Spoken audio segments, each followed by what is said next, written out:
porque ontem, na hora da gente começar, né, nosso estudo, infelizmente não foi possível, por questões também, né, ligadas à estrutura do tempo e à chuva que estava ao redor da cidade. Mas vamos dar sequência. Nós estamos estudando o capítulo 4 do livro Devassando o Invisível. E esse capítulo 4 é um capítulo muito profundo, porque ele vai nos contar uma experiência mediúnica que nós não estamos acostumados a acompanhar. Geralmente, o que nós sabemos de mediunidade? Pessoas que recebem espíritos ou que psicografam páginas, cartas, livros, mas a mediunidade de desdobramento, muito comum em alguns médiuns, e em especial em Ivone Pereira, é uma mediunidade que, de certa forma, antecede a vida do espírito. Ela era retirada do corpo físico num transe letárgico e levada a instâncias espirituais para aprender, viver experiências, dividir ideias com os espíritos. E neste capítulo, quando ela vai conhecer uma das regiões mais inferiores em torno da Terra, ela é levada a um cercado, a uma construção, onde haviam 10 espíritos que tinham uma similitude vibratória. Eles haviam tido na Terra experiências muito parecidas, aonde foram aqueles que se dedicaram ao crime, aqueles que se, de certa forma, aproveitaram dos mais fracos, aqueles que instigaram a violência, o crime, o homicídio, o suicídio, e eles foram carregando consigo uma consciência de culpa muito grande. A partir do momento que desencarnam e observam que a vida não encerra, pelo contrário, ela continua, ela é uma extensão, uma linha reta que teve início nas mãos do Criador e não tem limites, por isso ela é imortal, ela é infindável. E aquilo que se planta naturalmente se colhe. Esses espíritos, ao deixarem o corpo físico, começam a ser perseguidos por aqueles a quem eles prejudicaram, e a sua consciência de culpa os vai levando a plasmar uma realidade muito triste. Moravam estes 10 espíritos, alguns todos vestidos de negro, outros em trapos, aonde a carne apodrecida aparecia, estavam agrupados em um quarto, pequeno, sujo, de um odor desagradável, de um aspecto horrível, aonde eles tinham apenas uma janela gradeada e uma porta do outro lado. Essa porta dava para duas realidades. À esquerda, um barraco, aonde havia uma cozinha improvisada e um espírito em tarefa redentora tentava, de alguma forma, cozinhar para eles, fazer algum tipo de alimento que pudesse dar a eles um pouco de paz. E, do lado direito, havia uma cerca semelhante ao arame farpado, aonde dava para um cemitério. E desse cemitério emergiam partes de corpos que pediam ajuda, que imploravam, né, algum tipo de auxílio, corpos em decomposição sobre a terra, que impedia que eles fugissem daquela realidade.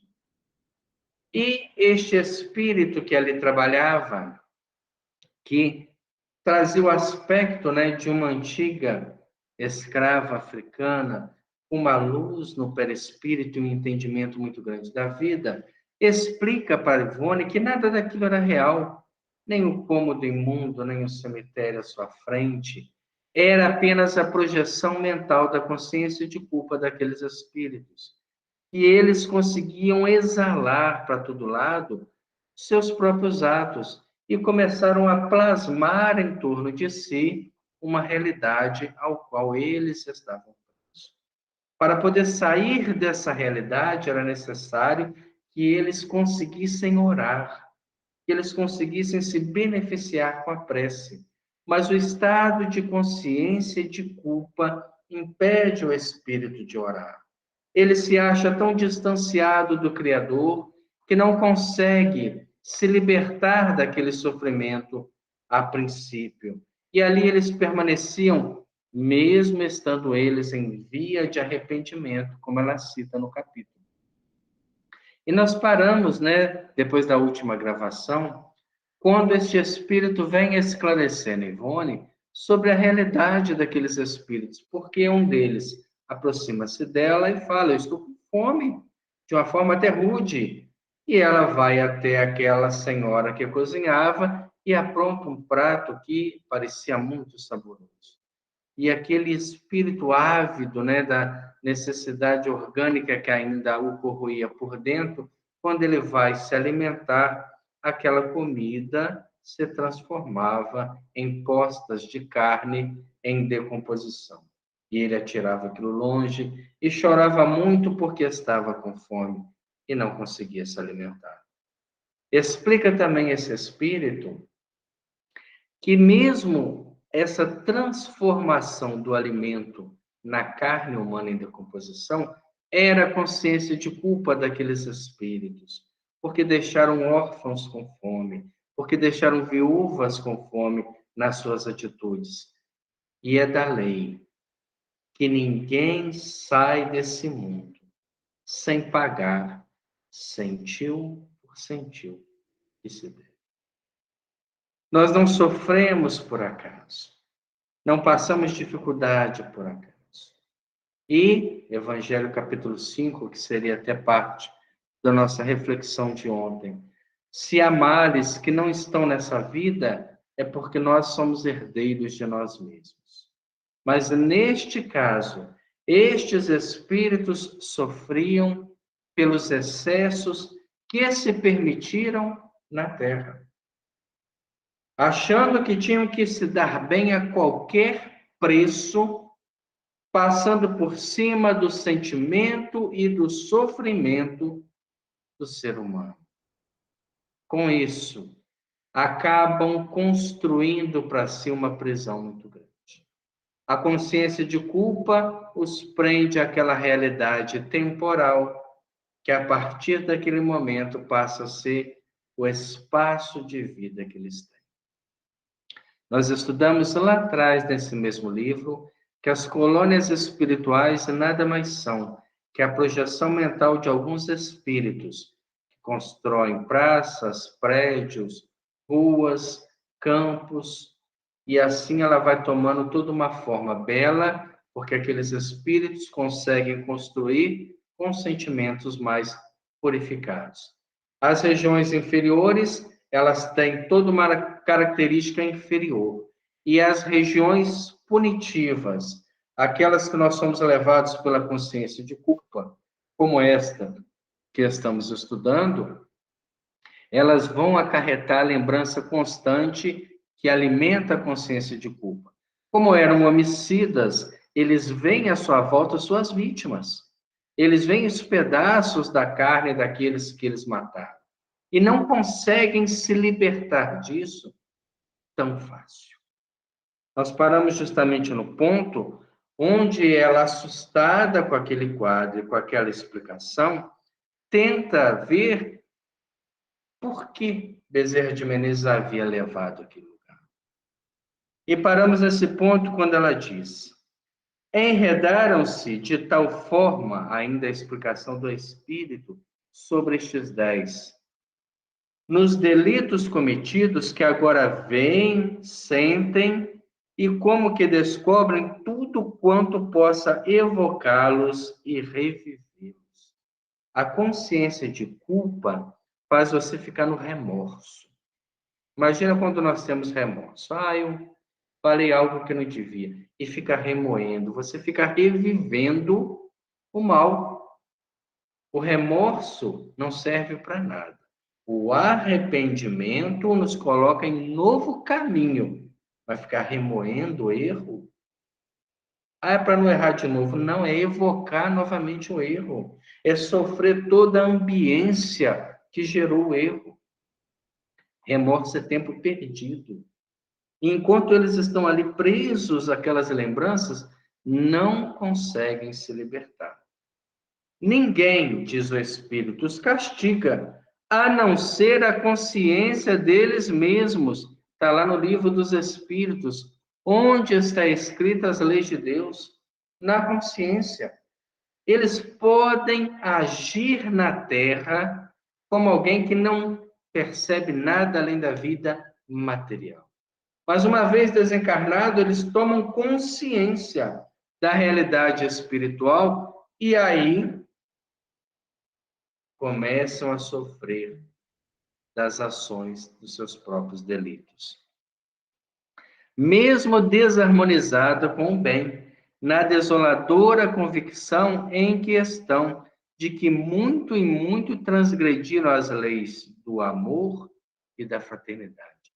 A visão do espírito desencarnado é muito diferente do espírito encarnado. Ele está fora da ilusão da matéria, do conforto, das compensações, das vantagens financeiras, de tudo aquilo que lhe proporciona o status, a alimentação da vaidade, né, o soerguimento do orgulho. Uma vez desencarnado, ele está um outro nível de consciência. E vendo que agora ele passa a ser responsável pelos seus atos, a sua consciência o martela incessantemente até que ele consiga se libertar.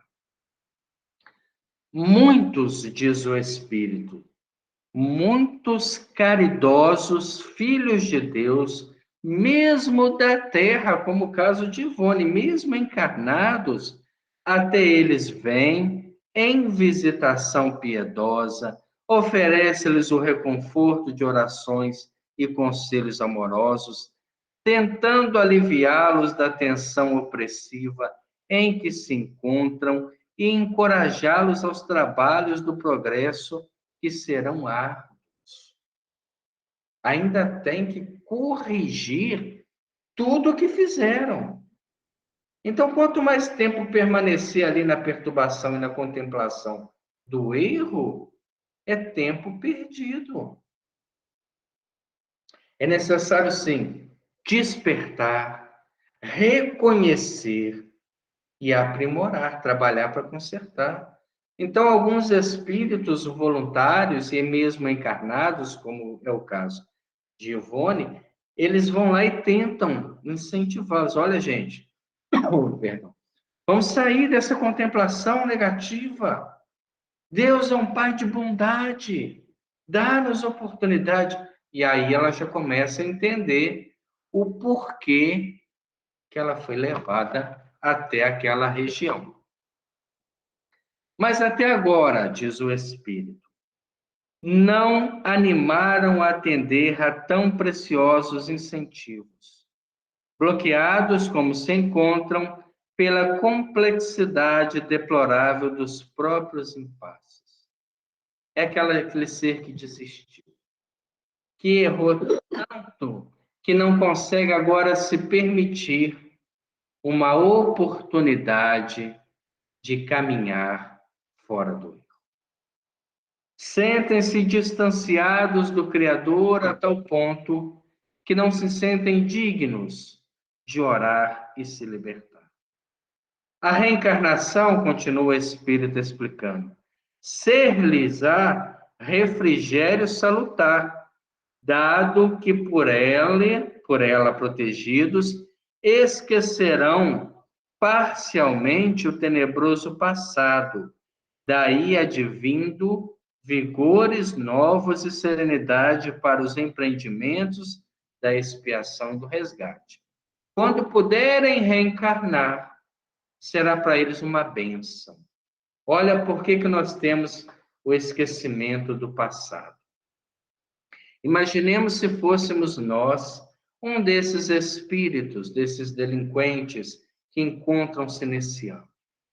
Reencarna ainda com a memória do que fizeram. Vão continuar no remorso, na lamúria, na reclamação durante a vida, e a vida não vai ter para eles o efeito de uma nova oportunidade. Então, nós precisamos esquecer o passado para termos um presente e construirmos um futuro. Se ficarmos rememorando crimes, desavenças, perseguições, nós vamos nos sentir como eles, indignos de orar, de trabalhar, de produzir, porque ainda não temos um passado que possa espelhar o pensamento de espíritos superiores. Ainda somos criaturas vulneráveis, ainda somos criaturas que gostam de tudo aquilo que a matéria nos proporciona, ainda buscamos muito mais as vantagens materiais do que espirituais. Ainda não estamos naquele ponto que podemos abrir o nosso passado ao entendimento comum. É importante analisarmos os ímpetos, analisarmos os instintos que estão em nós, para saber onde trabalhar, sem querer despertar um homem velho que está dormindo, sendo modificado por um sono restaurador.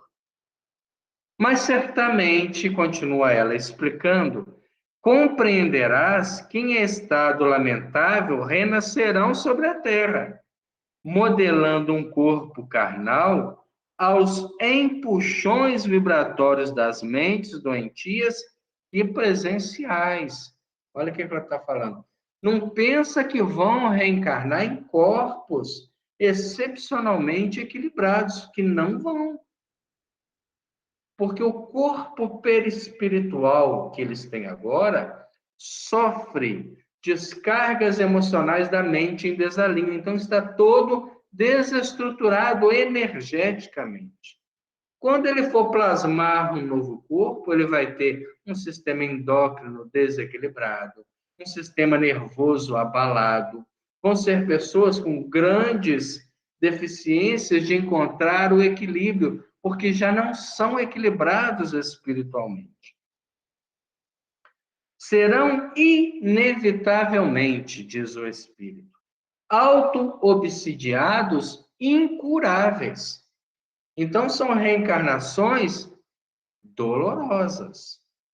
São prisões sem muros. E mesmo assim, é uma benção para esta realidade que eles vivem.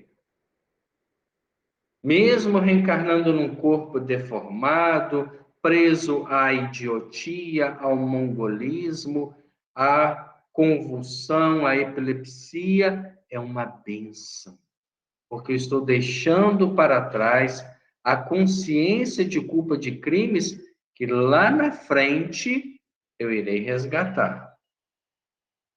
Desde o nascimento, pois tanto atormentaram o próximo no passado, conforme dissemos, com o produto maléfico das próprias mentes, que o malefício, viciando-as, reduziu ao que vês, as suas individualidades. Então, na verdade, aquelas mentes presas, aqueles devaneios do remorso, tudo isso vai trazer para eles desequilíbrio. Quando vemos alguém encarnado nessas condições limitantes emocionais, condições limitantes a nível de movimento, a nível de inteligência, são espíritos que são corajosos. São espíritos que nesta vida estão bloqueados de cometerem atos que cometeram no passado. E aí a gente vê a sabedoria de Deus dando a oportunidade de aproximar almas que com eles têm compromisso de direcioná-los e eles próprios de se redimirem. É por isso que a terra ainda é cheia desses anjos crucificados, de crianças que nascem nessas experiências dolorosas, sem nenhuma perspectiva de melhora. Quando um pai olha para um filho, né, que já nasce nessa deformidade, pensa, meu Deus, o que será desta alma que não terá oportunidades na vida material? Mas a maior oportunidade ele está tendo, que é a existência, que é a oportunidade de se libertar por um período daquela consciência de culpa, se esconder no.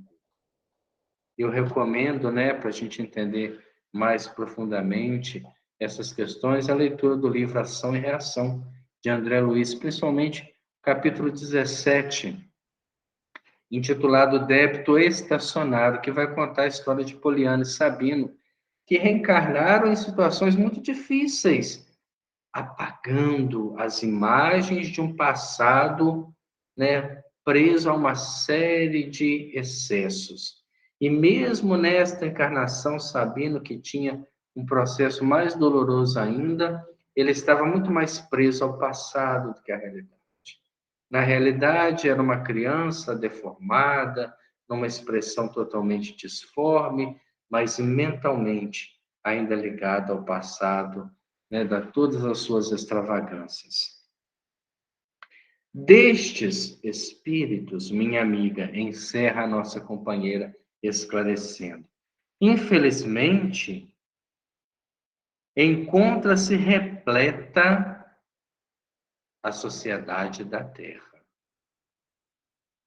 Isso daí nos preocupa. Olha o que ela está falando para nós. Destes espíritos em consciência de culpa, encontram-se repleta a sociedade da Terra. Porque muitos vão sair dessa vida com consciência de culpa. Muitos que se aproveitaram dos mais simples, muitos que se aproveitaram de situações de desgraça, situações em que os outros estão sofrendo e eles estão se beneficiando. Estes sairão da terra com uma consciência de culpa gigantesca, porque chegarão do outro lado e vão ver se, meu Deus, a vida continua e a minha responsabilidade continua. E como é que eu vou agir daqui para frente? E as pessoas que eu prejudiquei, quantos que se corromperam pelos valores financeiros, que desviaram recursos que beneficiariam outros irmãos que sofreram por isso. Esses também chegarão ao mundo espiritual com consciência de culpa. E aí vão viver o quê? Remoendo tudo isso, tentando encontrar um caminho, uma solução. E só conseguem, às vezes, com a bênção da reencarnação em corpos disformes. Eu me lembro de uma outra obra de Ivone Pereira, se não me engano é o livro A Luz do Consolador, ou até esse mesmo mais à frente, eu não me recordo bem, que ela vai contar que andando pelo Rio de Janeiro, ela que era um médium excepcional, tinha uma sensibilidade fora do comum, ela observa uma criança triste que caminhava segurando a mão da mãe. Era uma criança presa, né, à síndrome de Down e que tinha um sorriso marcado por uma tristeza muito grande. E ali ela observa a reencarnação de um dos imperadores romanos, que estava justamente começando a ser redimido. Alguém que esteve no poder e pelos excessos que se permitiu, precisou das encarnações dolorosas para corrigir. Ninguém, absolutamente ninguém, foge da lei. E a lei de Deus é a lei do equilíbrio, é a lei da perfeição. Entre mentes, adver a ordem do generoso Bezerra de Menezes, em cuja companhia nos encontrávamos, para que nos dirigíssemos ao dominó negro, único dentre os 10 acessível às nossas intenções, pois os restantes pareciam mal distinguir até nós outras, apavorando-se com a nossa presença. Então ela estava ali conversando com aquele espírito que prestava um auxílio a eles e Dr. Bezerra mentalmente diz a ela, né? Fala-lhe, conversa com ele. Com esse único que pediu a ela o prato de comida, né? E desdobrou esse quadro todo. E aí a gente pergunta, falar o quê a um espírito desse? Aí está um exercício muito interessante. Ela mesma se pergunta, é raro que um médium nessa situação possa falar ao seu guia ou interrogá-lo. e ainda menos resistir às suas ordens. Geralmente, ele se conserva silencioso e passivo a tudo, obedecendo de boa mente e agindo como sob efeito de uma hipnose. Então, ela cita como se o médium estivesse sob o efeito de uma hipnose do próprio mentor espiritual. Acreditamos mesmo residir aí o segredo de certas atuações audazes dos médiuns no estado letárgico e até mesmo em vigília. O seu guia espiritual impõe-lhe a hipnose e o leva a agir como obediência passiva, tal como no fenômeno, tal como conhecido entre nós, em que o magnetizador dá uma ordem ao sujeito e é obedecido, às vezes um mês ou mais após o comando transmitido no transe hipnótico.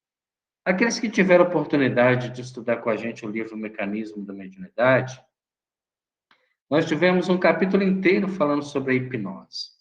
E a hipnose é muito mais comum do que a gente possa ter notícia. Por exemplo, um professor dando aula é uma mente que hipnotiza mentes. Quando você está fazendo um estudo, naquele momento você está comandando reflexões em outras mentes. É um processo hipnótico. E o mentor espiritual que está com ela, né, fazendo toda a sua segurança nesse ambiente, ele mentalmente dá-lhe uma ordem, ela sente-se quase que obrigada a obedecê-lo naturalmente, de uma forma doce, porque não deixa de ser um transe hipnótico. Será, pois, o médium, principalmente no estado letárgico, um autômato servindo ao verdadeiro servo do amor. É uma vontade dominada por outra vontade maior. Um ser confiante, que nada teme, em cujas impressões de felicidade espiritual são indescritíveis e indefiníveis. Todavia, assustada pela ideia de falar a um obsessor de tal natureza, aos quais geralmente odeiam os médiuns, porque estes os desmascaram, ousamos interrogar ao nobre instrutor. É a mesma coisa que nós estamos, né, dentro de uma reunião mediúnica e manifesta-se um espírito através de um médium. E o diretor vira-se para a gente e fala: agora converse com ele. E a gente vai falar assim: mas eu vou falar o quê? É o que ela pergunta: que lhe direi? Não sabemos se o guardião respondeu à nossa interrogação, pois não recordamos da resposta. Talvez a pergunta fosse dirigida a nós mesmos e não a Bezerra de Menezes. Sabemos somente que nos aproximamos confiante do infeliz culpado, que descansamos a mão sobre a sua cabeça e o interpelamos. Filho, por que choras? Ela toma coragem, chega perto daquele que atirou o prato longe, coloca as mãos sobre a cabeça dele e com docilidade pergunta: filho, por que choras? Sincera compaixão invadia nossa alma.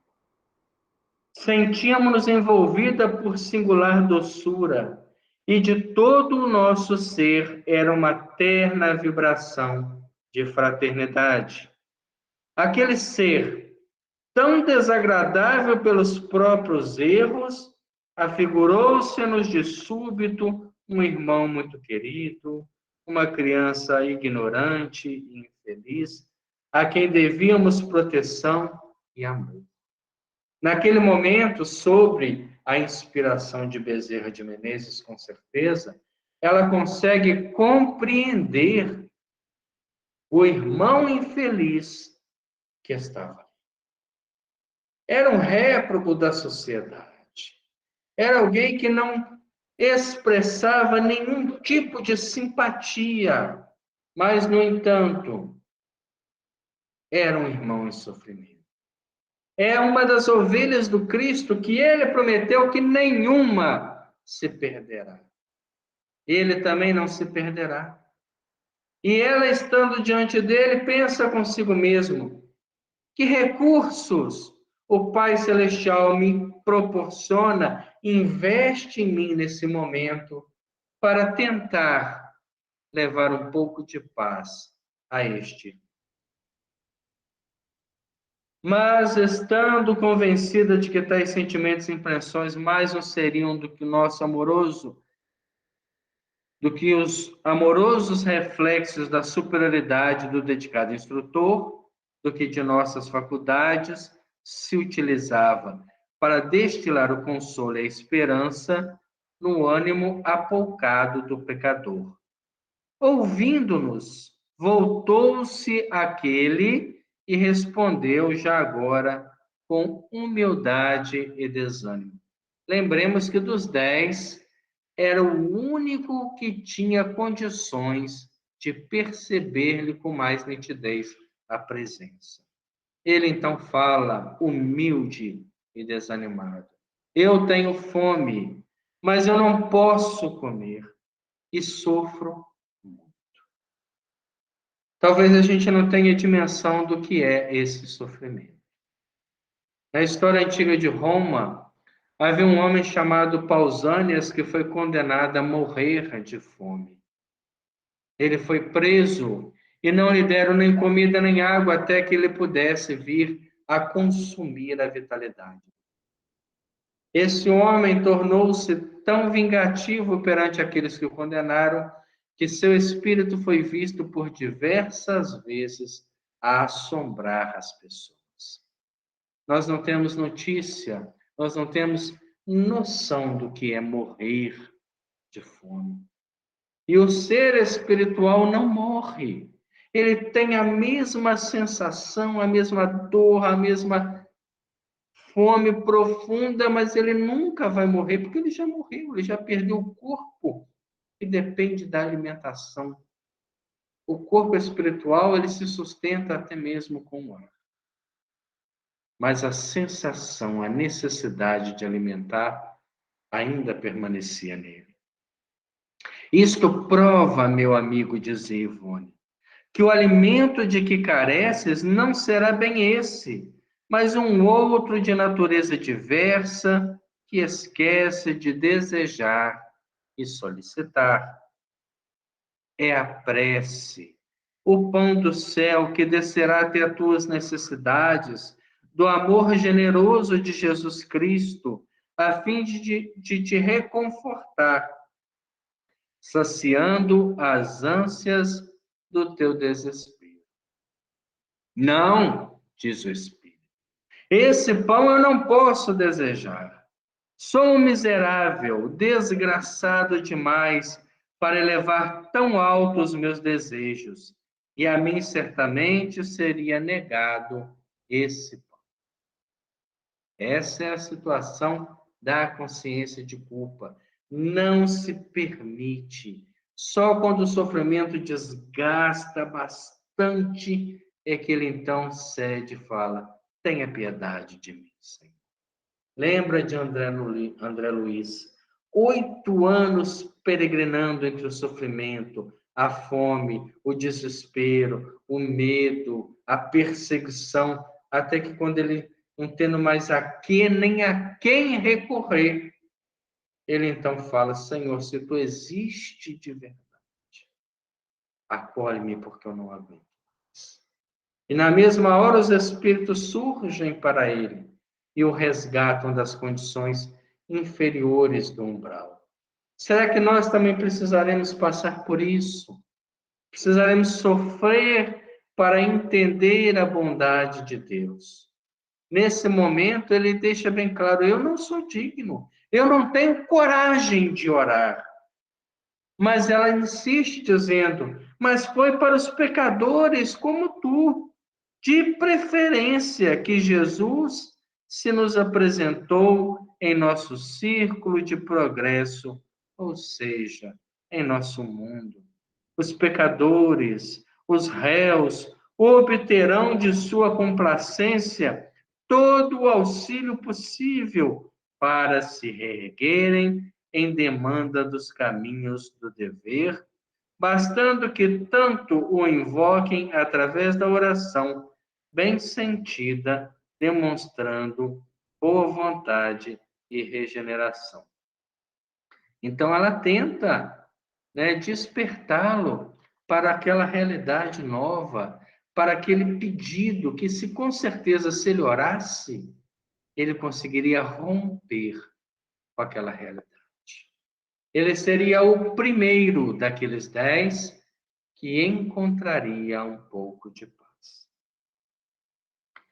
Como poderei serenar-me, diz ele, para algo tentar em meu próprio benefício, se me sinto completamente subjugado por estas malditas visões que esvoaçam ao redor de mim, quais vampiros em torno de detritos? Oh, estarei condenado a este inferno eterno. Para os meus crimes não existirá perdão na lei. E ela corrige ele. Na lei de Deus, dize confiante, pronuncia sem temer este nome sagrado. E ele, desanimado, diz: não posso pronunciar. Tenho medo. E aí ele começa a chorar novamente, compulsivamente. Como assim? Ressoaram as advertências do amigo presente, obrigando-nos ao entendimento com o mísero delinquente. És filho de Deus e não queres reconhecer sua paternidade, voltando-te para ele a lhe solicitar socorro. És criação dele, herdeiro do seu amor, destinada a um esplendoroso porvir no seio da eternidade, e não te animas a elevar o pensamento ao teu Criador, sequer através de uma singela homenagem de respeito? Não queres, porventura, o seu amor, o seu perdão? Eleva teu coração numa súplica de proteção, para retornares ao dever. E Jesus, que é o mestre da humanidade, investido por Deus de plenos poderes para o auxílio à nossa redenção, saberá enviar-te os recursos que te afastarão desse tremendal de trevas que te sufocam. Olha que ela argumentou pesado. Ela tinha, nas palavras doces, né, um caminho para que ele se libertasse de todo aquele sofrimento. O recalcitrante prostou-se de joelhos, abatido por lágrimas cruciantes que ecoavam em nossa sensibilidade mediúnica, qual o travo de um arrependimento inconsolável, angustiando-nos penosamente. E diz: não posso, não ouso, sou um réprobo e não merece a graça do perdão. É muito difícil retirar de um espírito a sua própria consciência de culpa. Ele não vai deixar de ser quem ele é, nem esquecer o seu passado. Não existe um perdão incondicional que não nos coloque na condição de reconstruir o que demolimos. Não existe, como algumas pessoas acreditam, uma aceitação à religião que esqueça o nosso passado, o nosso presente, as nossas atitudes, as nossas palavras, o nosso pensamento.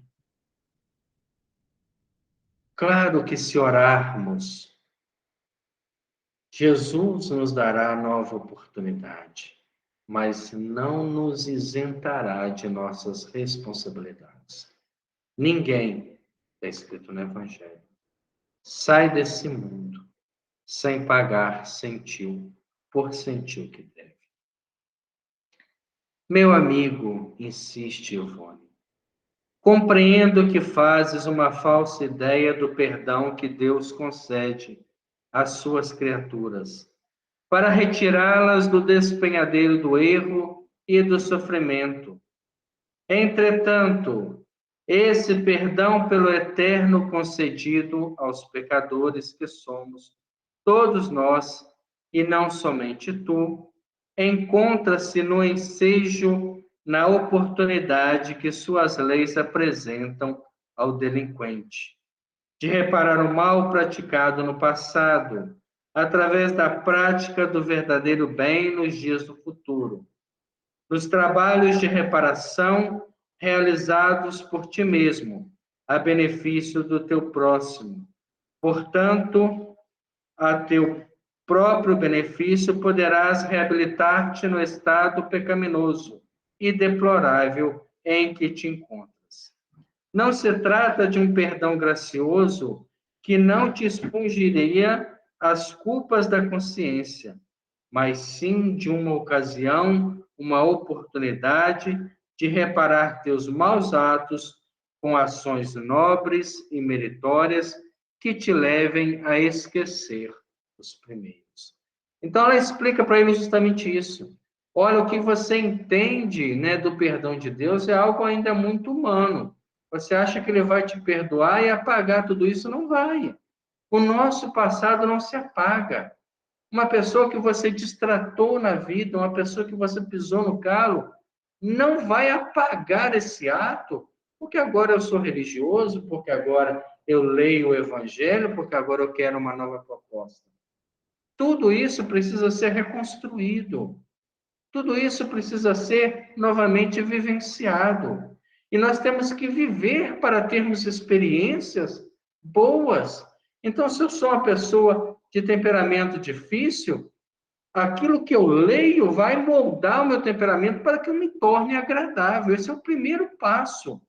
Você ser uma pessoa agradável. Você ser uma pessoa que onde você chega, você melhora o ambiente. E não carregue ele com suas ideias, com seus pensamentos mesquinhos, com seus julgamentos superficiais.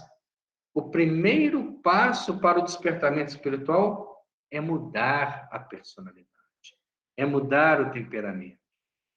Depois que a gente vai adquirindo, né, toda uma estrutura, começa a vir as advertências, começa a vir as adversidades, começa a vir as dificuldades, para a gente que possa se locomover dentro delas com a orientação que nós temos dentro da proposta religiosa.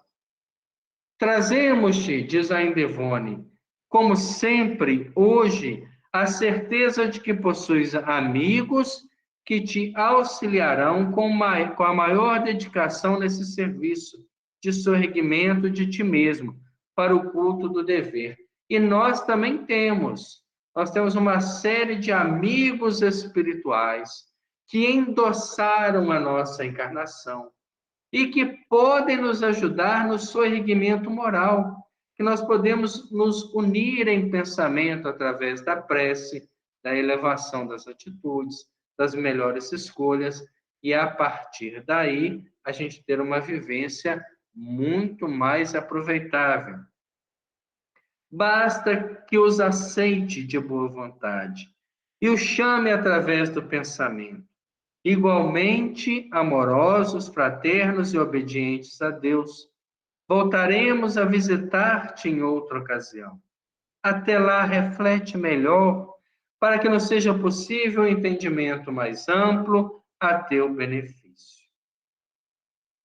Retornando ao fardo carnal, retornando desse desdobramento espiritual, sob a assistência do dedicado amigo, que jamais deixaria seus médiuns entregue às aventuras perigosas do mundo invisível durante um desprendimento letárgico, lembramo-nos ainda de que ia ele dizendo, completando a lição do momento, e orientando-nos, como sempre, que tudo escrevêssemos para o ensinamento geral. Ela faz uma observação aqui que é interessante a gente ler. Quando no estado letárgico, o médium recebe uma ordem do seu instrutor espiritual. Verifica-se a sugestão hipnótica, que ele será levado fatalmente a executar uma vez desperto. Agindo ao influxo do comando recebido, como no caso presente, o médium escreverá posteriormente, mas o trabalho será mediúnico de qualquer forma, visto que já lhe imprimiram no ser o que deveria escrever embora não haja propriamente uma psicografia. Olha que interessante. Ela vive a experiência e recebe a ordem hipnótica para que ela descreva essa experiência. E ela está tão envolvida com aquelas imagens que ela consegue descrever para nós, como nessa história, uma riqueza de detalhes gigantesca.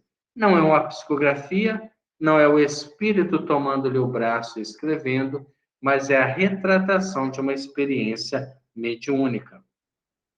Esta faculdade mostra-se, por isso mesmo, assaz e delicada, e mesmo perigosa, pois quando a hipnose é exercida por entidades mal intencionadas, obsessoras, o passivo poderá cometer desatinos variados, como até mesmo o assassínio e o suicídio, sem que jamais se saiba por que ele agiu a uma ordem estranha. Olha o que ela está falando para nós. Desdobrados do corpo físico, nós estamos sob hipnose de espíritos que podem nos direcionar a caminhos muito ruins.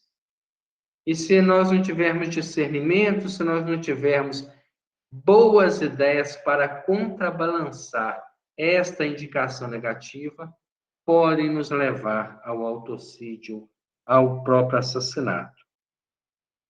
O conhecimento do espiritismo, porém, bem assim, o cultivo dessas faculdades mediúnicas à luz de ensinamentos sólidos de moral evitarão tais desarmonias, pois, reeducando o adepto, coloca o médium na situação de um agente lúcido, responsável pelas próprias tarefas.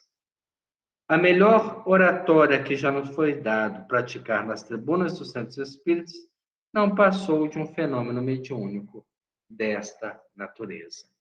Então, a mediunidade de Ivone Pereira era algo muito profundo, muito sensível.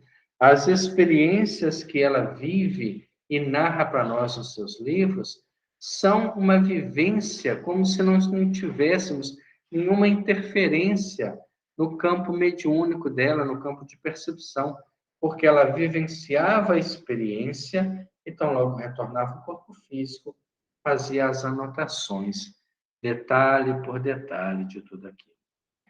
Aí ela vai narrar para nós alguns itens, né? Já quase encerrando esse capítulo, nós vamos ler o primeiro aqui, que ainda está dentro do nosso tempo de estudo.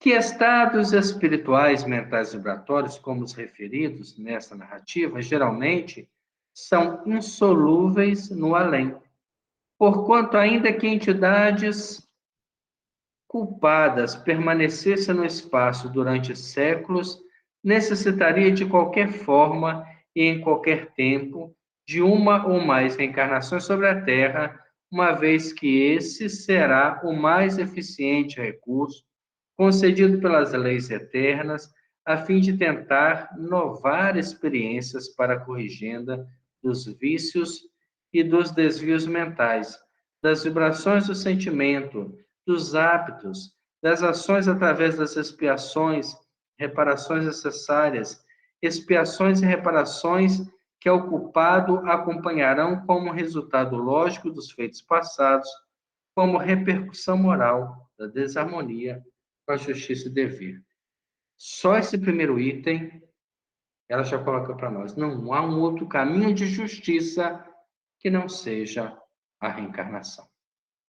Imaginemos esses espíritos. O que ele fala? Eu estou condenado a este inferno eterno, porque não consegue se libertar. Não se sente em condição de orar. E, ao mesmo tempo, não consegue romper com os fantasmas mentais que o acompanham. Mesmo que ele consiga orar e que ele consiga sair dessa paisagem triste, dessa paisagem, né, extremamente pequena, imunda, insólida, infernal, e o passado? E as pessoas que ele matou, que ele instigou ao crime, que ele perturbou, que ele desequilibrou, que ele perseguiu? Elas também são filhas de Deus e têm os mesmos direitos que ele. Se ele encontrou uma paz, e essas pessoas? Não vai ficar esquecido.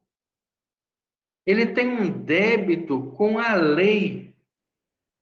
E a reencarnação vai reaproximá-lo de espíritos aos quais ele deve, para que ele possa devolver aquilo que ele deve. Há uma passagem muito interessante do Dr. Bezerra de Menezes. Ele que é o espírito que acompanha Ivone Pereira nesse desdobramento. Ainda como Zaqueu, à época de Jesus, ele faz uma promessa a Jesus dizendo: Senhor, a partir de hoje a salvação entrou nessa casa. E se eu prejudiquei alguém, vou compensá-lo, né, tantas vezes mais. Era uma promessa de um espírito que alcançava a lucidez. Jesus sorriu, né, estando na casa de Zaqueu, tão condenado pelo julgamento dos apóstolos que pareciam, né, com a nossa realidade. Nossa, Jesus na casa de um cobrador de impostos, na casa de um rico, né? Mas ele foi lá porque aquela alma estava amadurecida. Os tempos se passaram, reencarnações surgiram, e na vida de Bezerra de Menezes, certa feita ele estava atendendo a uma senhora com uma criança, sem nenhum custo de seu atendimento. E ele faz uma prescrição, e a mãe, quando pega a receita, começa a chorar. Ela não tinha recursos para comprar o remédio. É sabido de todos que ele então tira seu anel de formatura e diz a ela: olha, esse anel ele tem um certo valor, a senhora vende ele e compra o medicamento. E ela se sente envergonhada. Não, doutor Bezerra, eu não posso receber esta dádiva tão grande. E naquele momento de lucidez, aquele espírito bondoso diz a ela: não se sinta envergonhada. Eu apenas estou te devolvendo o que um dia eu lhe tirei. Ele lembra da promessa feita a Jesus, que restituiria aquelas almas que ele prejudicou tantas vezes mais, como fosse necessário. Quando nós começarmos a compreender a vida de uma forma muito maior do que as experiências pequenas, né? As experiências alternadas que sofremos, mas vermos que se estamos diante de uma situação problema, é porque somos parte do problema e podemos ser parte da solução, com certeza. Encontraremos aí um novo objetivo, um novo momento de reflexão para nossas almas. Nós vamos parar nesse ponto hoje, né? Na semana que vem, na sexta-feira, né? Novo dia aí do nosso estudo, a gente dará sequência, são 6 itens que ela coloca para nós, mais uma pequena reflexão, para encerrarmos esse capítulo profundo.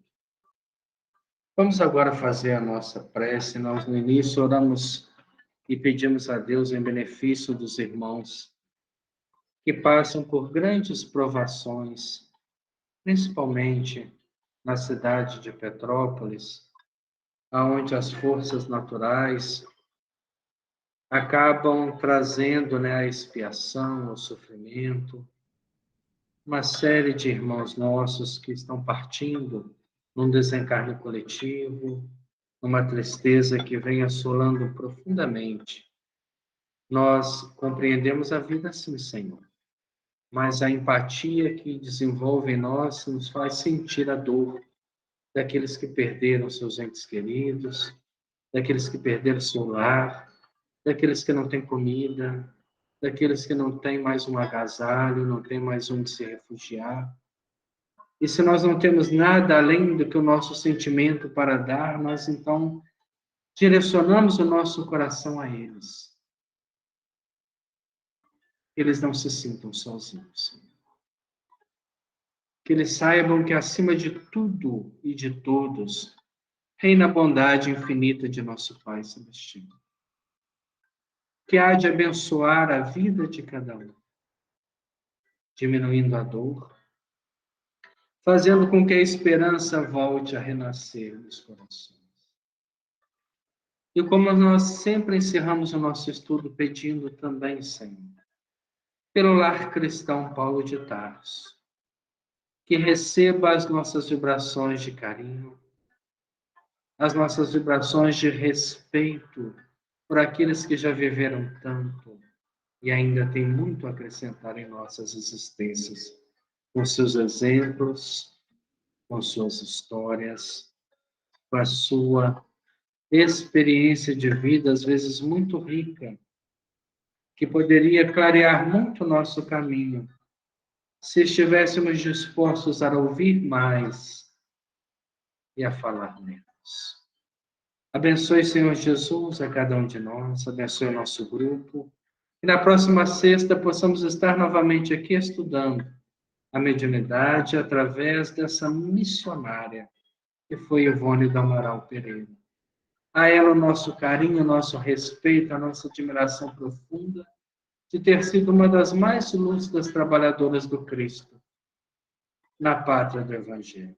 Que Deus a recompense profundamente pelas reflexões que nos tem proporcionado.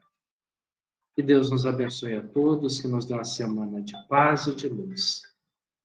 Fiquemos em paz. Muito obrigado a todos aí pela presença. Sei que a gente ainda está adaptando, né, a esse